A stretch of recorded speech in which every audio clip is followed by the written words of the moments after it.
दोस्तों, आज की कहानी है एक छोटे से गांव की। इस गांव में एक पुरानी हवेली खड़ी थी।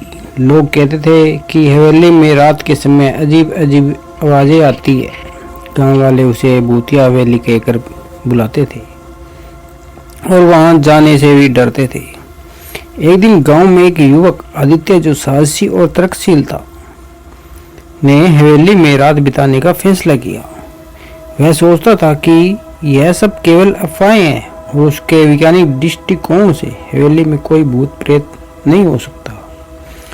रात के समय आदित्य हवेली में के अंदर घुस गया। हवेली का माहौल ठंडा और चुप था।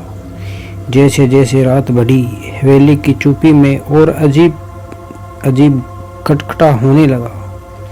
आदित्य ने कमरे में अपने कैमरे से सब रिकॉर्ड करना शुरू कर दिया। अचानक से उसे एक पुरानी पियानो की आवाज़ सुनाई देने लगी। वह आश्चर्यचकित होकर पियानो के आवाज़ की तरफ उस कमरे की ओर बढ़ा। पियानो अपने आप बज रहा था और कमरे का माहौल अजीब था। आदित्य ने पियानो की ओर बढ़ते हुए देखा कि पियानो पर एक पुराना चित्र रखा हुआ था। चित्र में एक महिला थी जिसकी आंखों में गहरी उदासी थी।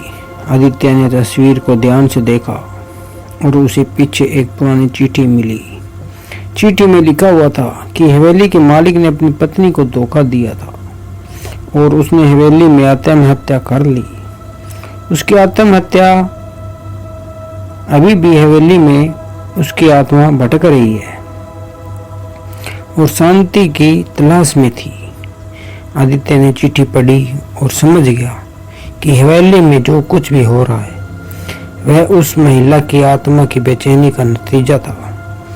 उसने एक प्रार्थना की और हवेली से बाहर निकल आया। उस रात के बाद हवेली में कोई अजीब घटना नहीं घटी। आदित्य ने इस अनुभव को सबके साथ साझा किया और हवेली को लेकर जो लोगों की धारणाएं थी, जो सोच थी, वह सभी बदल गई और हवेली में शांति स्थापित हो गई। आदित्य का साहस और समझदारी गांव में सबके लिए एक प्रेरणा बन गई। तो दोस्तों, यह थी कहानी। कैसी लगी कमेंट में ज़रूर बताएं। वीडियो को लाइक, शेयर और प्लीज़ चैनल को सब्सक्राइब ज़रूर करें। धन्यवाद।